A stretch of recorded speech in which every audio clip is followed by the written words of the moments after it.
राम जी ने कंस को दिया था और देते समय कंस को सावधान किया था कि दुनिया में इस धनुष को कोई तोड़ नहीं सकता और जो इस धनुष को तोड़ देगा वो तुझको कभी छोड़ नहीं सकता, इसलिए धनुष को संभाल के रखना।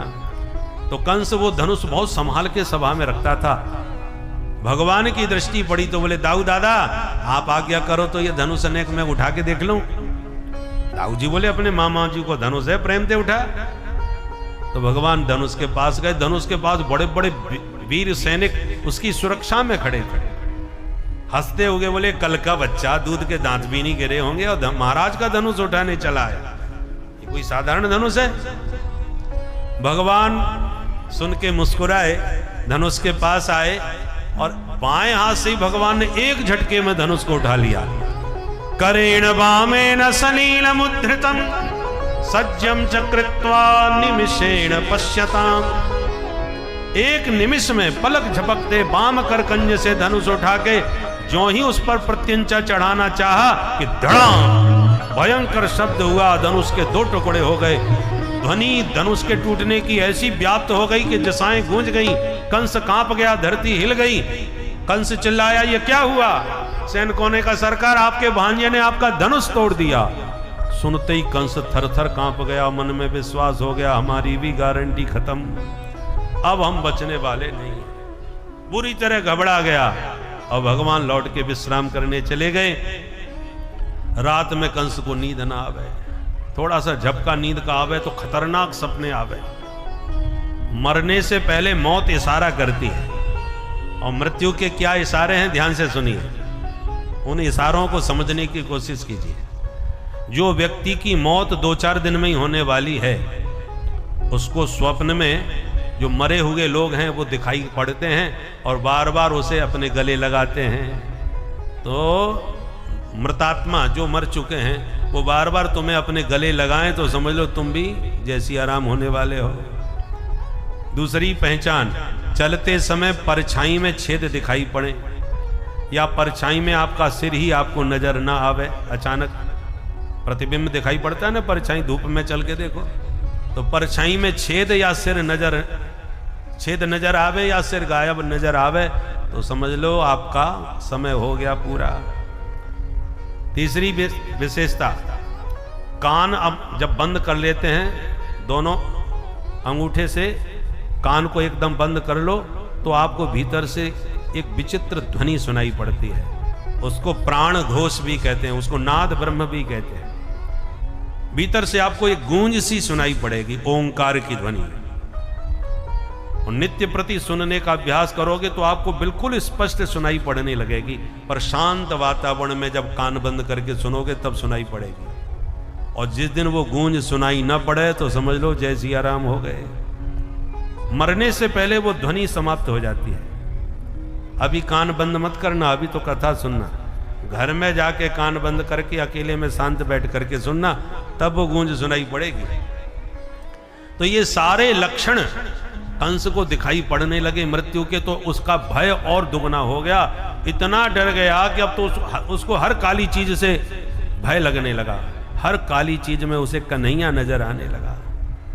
सवेरा हुआ, भगवान चल दिए, सभा में घुसने लगे तो दरवाजे पर कुबलिया पीठ हाथी खड़ा। भगवान बोले भैया हाथी हटाओ, हमें भीतर जाना है। महावत ने अंकुश मारा, हाथी एकदम चिंगाड़ा क्रोध में होके दौड़ा। भगवान ने एक मुक्का हाथी के माथे पर मारा तो हाथी की आंखों में अंधेरा छा गया। लपक के भगवान ने उसके दोनों दांत पकड़ लिए, जोर का झटका मारा, कन्हैया के हाथ में हाथी के दांत उखड़ के आ गए। दाऊ जी बोले लाला एक दांत इसको फेंक, तो एक अपने हाथ में रखा, दूसरा दाऊ जी की ओर फेंक दिया और दोनों भैयाओं ने हाथी के लंबे लंबे दांत हाथ में लेके वो पिटाई करी कि हाथी महावत दोनों ही गोविंदाय नमो नमः। हाथी के दांत कंधे पे धर के अब भीतर घुसे। हजारों सभा के सदस्यों ने प्रभु के दर्शन किए, पर सभी को भगवान ने भावनानुसार भिन्न भिन्न दर्शन दिए। जिनके रही भावना जैसी, जिनके रही भावना जैसी, प्रभु मूर्ति तिन देखी तैसी, प्रभु मूर्ति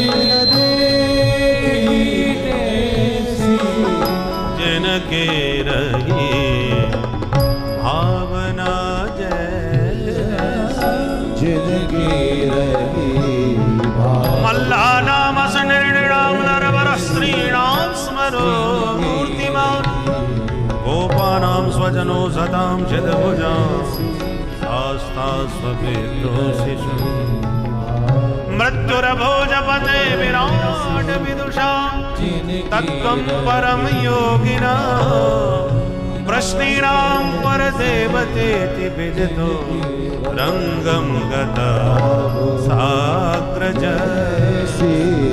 जिनके रही भावना रही भावना रही भावना अनुसार सबने अलग अलग दर्शन किए। पहलवान जो बैठे थे उनको वज्र के समान कठोर दिखाई पड़े, स्त्रियां जो बैठी थी उन्हें कामदेव के समान सुकुमार दिखाई पड़े, योगी मुनीन्द्र संत बैठे थे उन्हें परम तत्व के रूप में भगवान का दर्शन हुआ, कंस को यमराज के रूप में दिख रहे हैं, नंद बाबा को नन्हे से लाला के रूप में निहार रहे दिख रहे हैं, सबको अलग अलग दर्शन हो रहे हैं। चाणूर ने खड़े होकर भगवान को चुनौती दी, हे कृष्ण बहुत नाम सुना है तेरा, चल मेरे से दो दो हाथ करेगा, आजा मैदान में अखाड़े में। भगवान बोले हे पहलवान थोड़ी बहुत लाज शर्म है कि मेला में बेच खाई, अरे तू पहाड़ जैसो पहलवान मैं 100 छोरा, मेरी तेरी कहा बराबरी, बाला भयम तुल्य बलई कीड़ श्यामो यथोचितम, हम बच्चे हैं तो बच्चों से ही लड़ेंगे, तुझसे नहीं लड़ेंगे। चाणूर बोला डरे मत, तू अपन हमको पागल समझ रखा है, अरे इतने बड़े हाथी को मार के दांत उखाड़ के ले आया और फिर भी अपने को बच्चा बता रहा है, कायर मत बन, हिम्मत है तो मुझसे लड़के दिखा।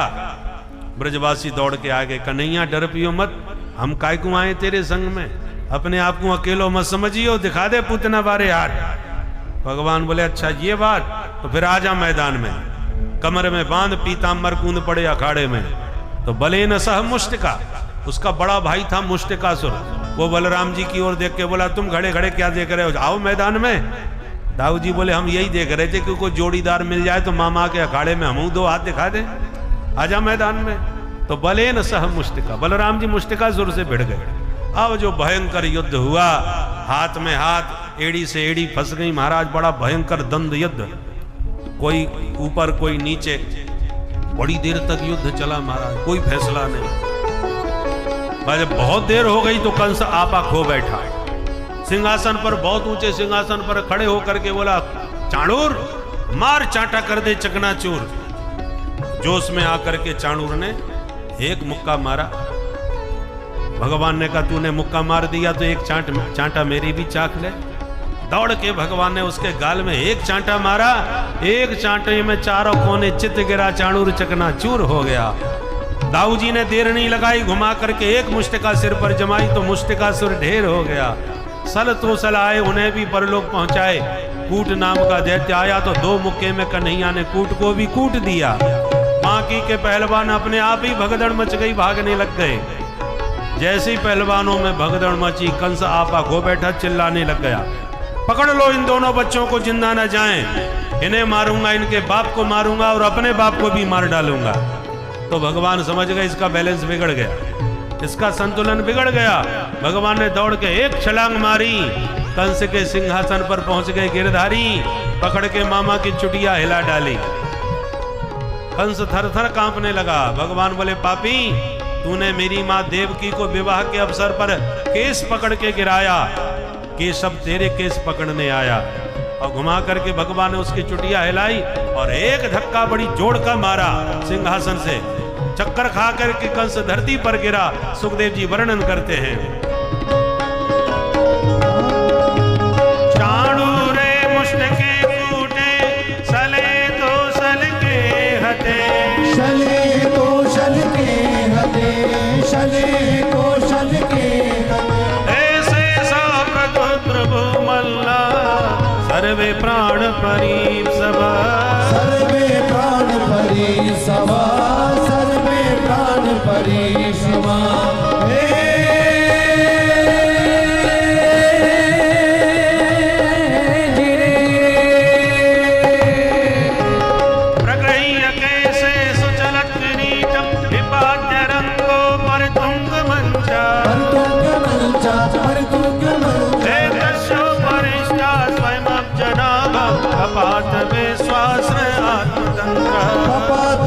विश्वाश्रयात्मकम् हे भगवत विश्वाश्रयात्मकम् एक धक्का मारा, धरती पर कंस गिरा, विश्व भार लेके भगवान उसकी छाती पर कूद पड़े। गिरते ही कंस के प्राण गोविंदाय नमो नमः। बोल कंस मर्दन भगवान की जय। भक्तों में जय जयकार होने लगा और आतंकवादियों में हाहाकार होने लगा। सारे दैत्य प्राण बचा के भागते हुए नजर आने लगे, परंतु सारी सभा ने भगवान कृष्ण को जगत गुरु घोषित कर दिया। वसुदेव सुतं देवं कंस चाणूरमर्दनं देवकी परमानंदं श्री कृष्णं वंदे जगद्गुरुं। चारों ओर भगवान की जय जयकार हुई।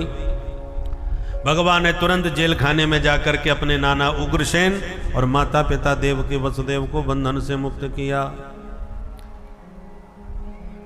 और तुरंत मथुरा नरेश कंस के पिता उग्रसेन को घोषित कर दिया।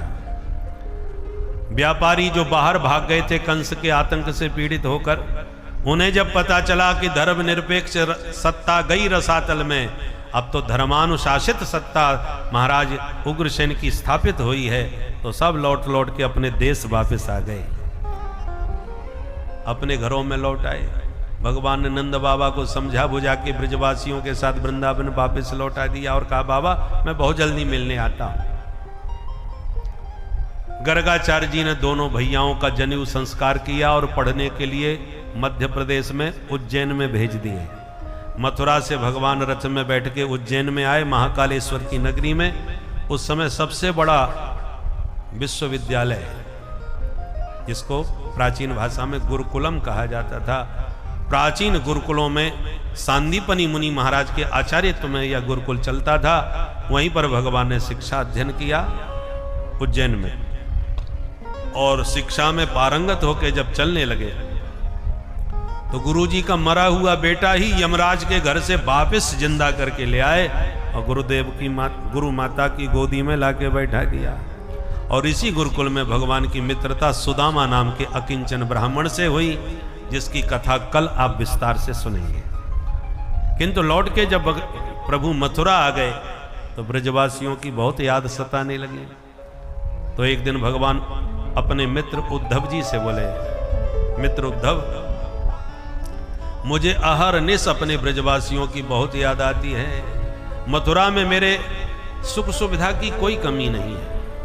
मेरे माता पिता जन्म देने वाले यहाँ हैं, परंतु उन ब्रजवासियों की बात ही कुछ और है। ऊधो मोहे ब्रज बेसरत नाही, ऊधो मोहे ब्रज बिसरत नाही, ऊधो मोहे ब्रज बिसरत। कैसा है ऊधो मोहे ब्रज बिसरत नाही। हंस सुता को सुंदर कलरव। हंस सुता माने जमुना, हंस माने सूर्य, सूर्य की बेटी।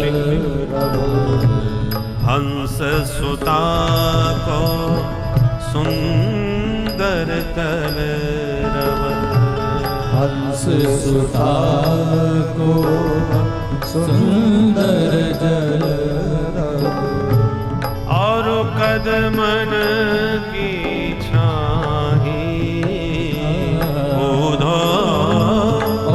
कदमन की छाए, ऊधो मोहे ब्रज बेसरत नाही, ऊधो मोहे ब्रज बेसरत नाही।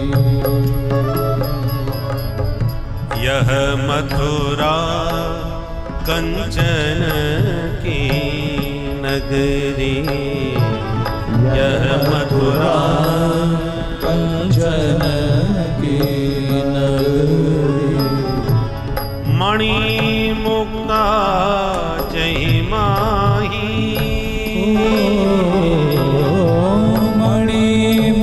काज माही।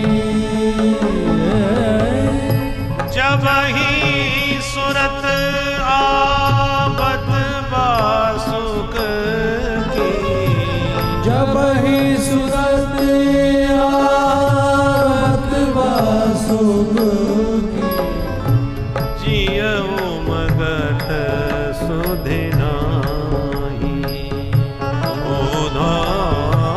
जियऊ मगध सुधि नाही।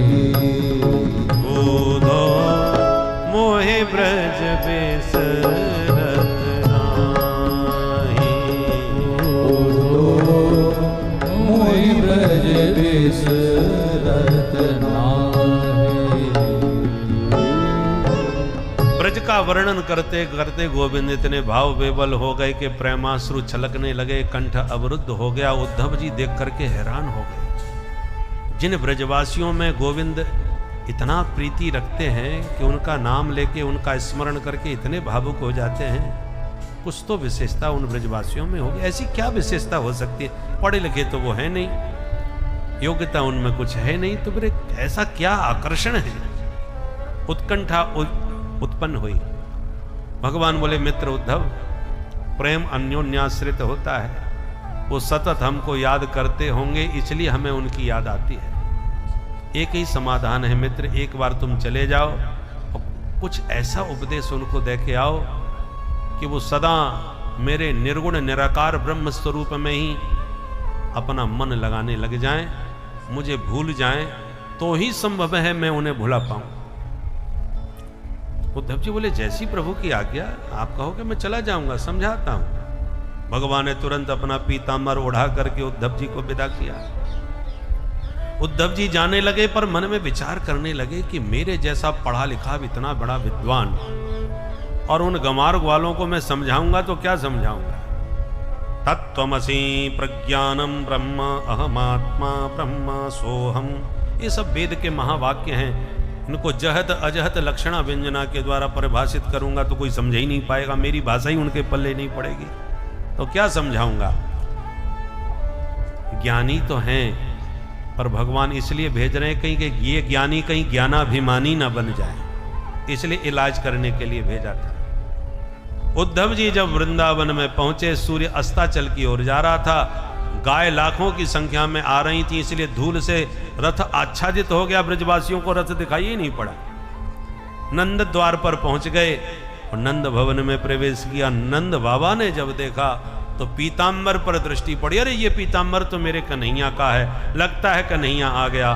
दौड़ पड़े नंद बाबा और लपक करके उद्धव को गले लगाया। पर उद्धव जी ने कहा, बाबा मैं कन्हैया का मित्र उद्धव आपके श्री चरणों में प्रणाम करता हूं। तब होश आया, अरे कृष्ण नहीं है, कृष्ण का सखा तो है। प्यारे की हर वस्तु प्यारी लगती है। इसलिए नंद बाबा ने उद्धव को हाथ पकड़ के बहुत स्वागत किया। स्नान, भोजन, सेवा सेवकों के द्वारा करवाई और उसके बाद रात भर उद्धव जी से चर्चा चली। न तो नंद बाबा थक रहे हैं कहते कहते और न उद्धव जी थक रहे हैं सुनते सुनते। सारी रात गोविंद की बाल लीलाएं नंद बाबा सुनाते रहे। एक बार जसोदा ने कन्हैया को या ऊखल में बांध दियो, एक दिन बाने मटका फोड़ दिए, ये सब सुनाते हैं। और अपने प्रभु की ये बाली लीलाएं सुनकर के उद्धव जी एकदम आनंद में गदगद हो रहे। फिर मन में होश आया, मैं तो समझाने आया हूं, मैं स्वयं डूबा जा रहा हूं। यदि मैं ही इनके प्रेम में डूब गया तो समझाऊंगा कैसे? तुरंत संभल के बोले, बाबा आप एक बात ध्यान से सुने, बुरा मत मानना। कहो भैया। बोले, बाबा जिन कृष्ण को सिर्फ आप अपना बेटा समझते हैं वो सिर्फ तुम्हारा बेटा नहीं है, वो कण कण में व्यापक रहने वाला ब्रह्म है, ईश्वर है। ईशावास्यमिदं सर्वम, सब जगह घट घट में वही तो समाया है, आकाश की तरह। वो तुम्हारे घट में भी है, तुम्हारे भी भीतर है। अपने भीतर वाले कृष्ण को पहचान लो बाबा, कभी उसका वियोग सताएगा नहीं, सदा तुम्हारे भीतर अनुभव करोगे। नंद बाबा बोले, उद्धव तुम बुरा मत मानना, तुम कहते हो मेरा कृष्ण घट घट वासी है, कण कण में रहता है, उसका कोई रूप रंग नहीं है। पर जिन आंखों ने उसका रूप देखा है, जिन कानों ने उसकी बंसी सुनी है, उन आंख और कानों को हम कैसे कहें कि उसका कोई रूप नहीं है। अखियां हरि दर्शन की प्यासी, इन आंखों ने उसका रूप देखा है, इसलिए रूप सुधा की वो प्यासी हैं। इन आंखों की प्यास तो उसकी रूप सुधा का अमृत पान करके ही बुझेगी। तेरे कहने से आंखें मानने वाली नहीं है कि उसका रूप नहीं है। तेरे कहने से ये कान नहीं मानने वाले के वो निर्गुण है, निराकार है। अरे वो निर्गुण निराकार होता तो बंसी कैसे बजाता? कानों ने तो बंसी की तान सुनी है। स्थिति बिल्कुल ऐसी बन गई जैसे कोई प्यासा पानी की बूंद को तरस रहा हो, पानी पानी पुकार रहा हो, प्यास से प्राण निकल रहे हो, और उसी समय कोई महानुभाव आकर के उसे पानी का प्रवचन सुनाने लगे। अरे बाबा पानी कहाँ नहीं है, ये क्या पानी पानी चिल्लाते रहते हो? अरे तुम अपने पेट में शरीर में देखो, आपने अपने शरीर में भी पानी है, पानी ना हो तो मर जाएंगे हम। अरे अपने शरीर में क्या, ऊपर देखो ये बादलों में भी पानी है, नीचे देखो सारी धरती के नीचे पानी है, जहाँ खोदो वहीं पानी है। नीचे पानी, ऊपर पानी, भीतर पानी, बाहर पानी, और तुम क्या पानी पानी चिल्ला के रो रहे हो? तो क्या प्यासा प्रसन्न हो जाएगा? कभी नहीं। वो हाथ जोड़ के एक ही बात कहेगा, महाशय मुझे पानी का प्रवचन मत दो, मुझे पानी दो। मेरी प्यास पानी के पीने से बुझेगी, पानी के ज्ञान से या प्रवचन सुन के नहीं। उसी प्रकार नंद बाबा को नंद नंदन कृष्ण चाहिए, और उद्धव जी कृष्ण तत्व का रहस्य बतला रहे हैं, कृष्ण तत्व बतला रहे हैं, तो नंद बाबा की प्यास कैसे बुझे? सारी रात बीत गई बातों में। प्रातः हुआ तब तक गोपियों को पता चला कि कोई आया है मथुरा से गोविंद का संदेश लेकर। टूट पड़ी सब गोपियां, घेर लिया रथ, रथ तो यही है, इसी रथ में प्यारे गए थे मथुरा, लगता है उनको लेके कोई आ गया। फिर बोली नहीं नहीं, वो तो नहीं आने वाला, वो तो ब्रज को छोड़ के ऐसे भागा है जैसे जंगल में आग लगने पर जानवर भाग जाते हैं, जैसे फल विहीन वृक्ष से पक्षी उड़ जाते हैं, जैसे अतिथि भोजन करके चले जाते हैं, जैसे अध्ययन करके विद्यार्थी गुरुजी को दंडोत करके चले जाते हैं, जैसे पंडित जी दक्षिणा लेके चले जाते हैं, जैसे धनहीन पुरुष का गणिका वैश्या परित्याग करके चली जाती है, जैसे निकम्बे राजा को प्रजा त्याग देती है, ऐसे ही कृष्ण ने ब्रज को छोड़ दिया है। उसके आने की उम्मीद नहीं करो। इतने में उद्धव जी आ रहे थे स्नान करके, उन्होंने गोपियों की बातें सुनी। एक भौरा गुनगुनाता हुआ किशोरी जी के चरणों में बैठ गया, तो किशोरी जी तो भौरे से ही बतियाने लगी। इसी का नाम भ्रमर गीत। सब सखियां भौरे से बात कर रही हैं। मधुप के तब बंधो मास प्रशांग्रीं सपत्न्या, मधुप की तब बंधो मास प्रशांग्रीं सफल्या, कोचवे लोलित माला कुंकुम श्मश्रुभेना, कुचले लुलित माला कुंकुम श्मश्रुभिर्ना, बहतु मधुपति स्तन्माननीनां प्रसादम्, वहतु मधुपते स्तन्मालिनीनां प्रसादम्, यदु सदसि विडम्ब्यं यस्य दूतस्त्वमेतत्, यदु सदसि विडम्ब्यं यस्य दूतस्त्वमेतत्, मधुप के तब बंधो, मधुप के तब बंधो, मधुप के तब बंधो। मधुप माने मधु का पान करने वाला, भौरा, और मधुप माने शराबी भी होता है, जो मधुशाला में मधुपान करे वो भी मधुप। और मधुप शब्द में श्लेष है। गोपियां कहती हैं मधुप, भौरे को भी संबोधन है और शराबी के प्रति भी संकेत है। भौरा तो एकदम उन्मत्त है, शराब पी के व्यक्ति जैसे उन्मत्त हो जाता, पागल हो जाता है, तो भी पागल है। कैसे है? क्योंकि तेरी मूंछों में जो कुछ कुमकुम लगा हुआ है, उन मूंछों के साथ तू हमें चिढ़ाने के लिए आया है क्या? गुनगुना करके कृष्ण ने तुझे लगता है बिल्कुल अपना पट्ट शिष्य बना के भेजा है। सारे लक्षण तुझ में उसके घट रहे हैं। तू भी नीला नीला, वो भी नील वर्ण का, तेरे पंख भी पीले, वो भी पीतांबरधारी, तेरा मुख लाल, वो भी बिंबा फलाधरोष्टम, लाल लाल अधरों वाला है। तू भी चंचरीक है, किसी पुष्प विशेष से तुझे कोई प्यार नहीं है, सब फूलों का रस पान करता हुआ और बगीचा में उन्मत्त विचरण करता है। यही लक्षण तेरे कृष्ण के भी है। त्वमी दृक्, इसलिए खबरदार जो हमारे चरणों से तूने स्पर्श किया तो भाग यहां से। काले सब कपटी होते हैं, हमने समझ लिया, इसलिए अब हमें तुमसे बात नहीं करनी। उद्धव जी ये सब सुन रहे थे। एक गोपी बोली, सखी वो आज का कपटी नहीं है, जन्म जन्म का कपटी है। बोले तुझे कैसे मालूम? बोले देख, दो बंदर सगे भाई थे, आपस में झगड़ा हो गया। पढ़े लिखे भाइयों में झगड़े हो जाते हैं तो बंदर तो झगड़ते ही रहते हैं। दो प्रेमी भाई बंदरों में जब झगड़ा हुआ तो इस कपटी ने एक को मित्र बना लिया, दूसरे को छुप करके शिकार करके मार डाला था। मैंने ऐसा सुना है। बोला बताओ, बंदर का कोई शिकार करता है जो इस कपटी ने किया? बाली सुग्रीव बंदर जाति के ही तो भाई थे। इसने सुग्रीव को मित्र बना के बाली को धोखे से मारा। दूसरी बोली, बहन बिल्कुल ठीक कह रही है, मैं और बताऊं इसकी कपट कहानी। इसने स्त्रियों के साथ हमेशा कपट किया है, तुझे कैसे मालूम?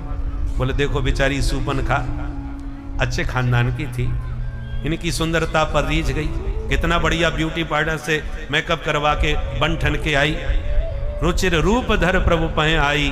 कितने प्यार से आई थी, शादी करवाने आई थी, इनसे प्यार करती थी इसलिए। पर इस कपटी ने उसे नकटी करके भगा दिया। स्वयं शादी करी नहीं, दूसरे के मतलब की छोड़ी नहीं। अब तू बता, कोई प्रेम करने वाली स्त्री से कोई इतना क्रूर व्यवहार करेगा जो इस कपटी ने किया? तीसरी बोली, बहन मैं भी सुनाऊं इसकी कहानी, तू भी सुना। बोले एक बार ये बौना बन के बलि के यहाँ गया था, 3 चरण भूमि के दान का संकल्प पढ़वा लिया और नापते समय अपने हाथ पैर ऐसे पसार दिए कि बेचारे का सब कुछ लूट लिया। इसके पेट में दाढ़ी है, हमेशा सबसे कपट करता है। उद्धव जी सुन सुन के तो सिर पकड़ के बैठ गए, हे भगवान, मैं तो इनको गंवार ग्वाली नहीं समझता था, ये तो सब कुछ जानती हैं कि वे ही राम हैं, वे ही वामन हैं, वे ही कृष्ण हैं। भगवान के प्रत्येक अवतारों का स्वरूप इनको ज्ञान है। उद्धव जी चरणों में गिर पड़े गोपियों के, और ऐसा प्रेम उद्धव जी के भीतर उमड़ा गोपियों के दर्शन और उनकी बातें और उनकी स्थिति को देखकर कि 6 महीने तक उद्धव जी को होश नहीं आया कि मैं क्यों आया हूं और कहां आया हूं। उवास कतचिन मासान, 6 महीने बाद जब होश आया तो इतने बदल चुके थे उद्धव भीतर से कि ब्रज की धूल को माथे से लगा के कहते हैं, आसाम हो चरण रेणु जो सामहम श्याम, वृंदावने किमपि गुलमलतौ सधीना। हे विधाता, जीवन में एक ही आशा करता हूं, पूर्व जन्मों में जो भी मैंने अब तक पुण्य किए हों उन सब का एक ही फल दो कि दोबारा जब मुझे जन्म मिले तो श्रीधाम वृंदावन में मिले। भले ही गुलमलता औषधि घास फूस जो चाहो सो बनाओ, पर बनाना वृंदावन धाम में। इतने प्रेम में डूब गए और ब्रज धूल को अपने अंग से लगा करके जब पहुंचे वापिस मथुरा, देखते ही हालत भगवान समझ गए कि इनकी क्या स्थिति है। मुस्कुरा के बोले, आओ ज्ञानी जी महाराज, ऐसा कौन सा वेदांत का प्रवचन सुना दिया जो 6 महीने का समय लगा दिया? तुम तो घंटा 2 घंटा को समझाने के लिए गए थे। उद्धव जी बोले, बात मत करो कृष्ण, तुम कितने निर्दयी और निष्ठुर हो ये आज मुझे पता चल गया। परसों की कह के आप ब्रज से निकले हो, आज बरसों बीत गए, आपको एक बार भी उन बेचारी गोपियों पर आपको दया नहीं आई? एक बार जाके दर्शन तो दे आते। तब प्रभु समझ गए पूरा रंग चढ़ा हुआ है। उद्धव जी को तुरंत गले लगाया और दिव्य दृष्टि देकर के दिव्य वृंदावन का दर्शन कराया, जो इन चर्म चक्षुओं से अलौकिक वृंदावन नहीं दिखता, दिव्य दृष्टि से ही दिव्य वृंदावन का दर्शन होता है। अदृश्यन चर्म चक्षुषा। तब उद्धव जी ने देखा कि श्री राधा रानी कोई और नहीं, भगवान की ही आत्मा है, उनकी आह्लादनी शक्ति का ही नाम राधा है। कई वस्तुएं ऐसी होती हैं जिनके नाम दो होते हैं पर वस्तु एक ही होती है। देखो पार्वती नदी में कैसी तरंगें उठ रही हैं, लहरें उठ रही हैं, तो लहर और नदी कोई अलग अलग हो गई। पानी में कैसी लहरें उठ रही हैं, तो पानी और तरंग अलग अलग वस्तु है क्या? एक ही है। देखो सूर्य की किरणें कैसी निकल रही हैं, देखो चंद्रमा की चांदनी कैसी चमक रही, नाम दो हैं पर वस्तु एक ही है। तो जैसे चंद्रमा से चांदनी अलग नहीं, सूर्य से किरण अलग नहीं, जल से तरंग अलग नहीं, शब्द से अर्थ अलग नहीं, ऐसी राधा से कृष्ण अलग नहीं, कृष्ण से राधा अलग नहीं। कहने में दो हैं, तत्वतः एक हैं। एक ज्योतिर्भवे द्वेधा राधा माधव रूपक। ब्रह्म की एक ज्योति के ही दो प्रकाश पुंज हैं जिनको राधा माधव कह करके जाना जाता है। बोलो राधा रानी की जय। ऐसे उद्धव के साथ एक दिन भगवान कुब्जा के घर जाके उसका मनोरथ पूर्ण किए और एक दिन अक्रूर चाचा के आंगन को भी पावन बनाया। इसके साथ ही 10वां स्कंद पूर्वार्ध संपन्न हुआ। 50वें अध्याय से उत्तरार्ध प्रारंभ है। बस 10 मिनट में ठाकुर जी का विवाह और करवा दें, फिर शादी की मिठाई खा करके जाओ। बोल बंसी वारे की जय। उत्तरार्ध में वर्णन है कंस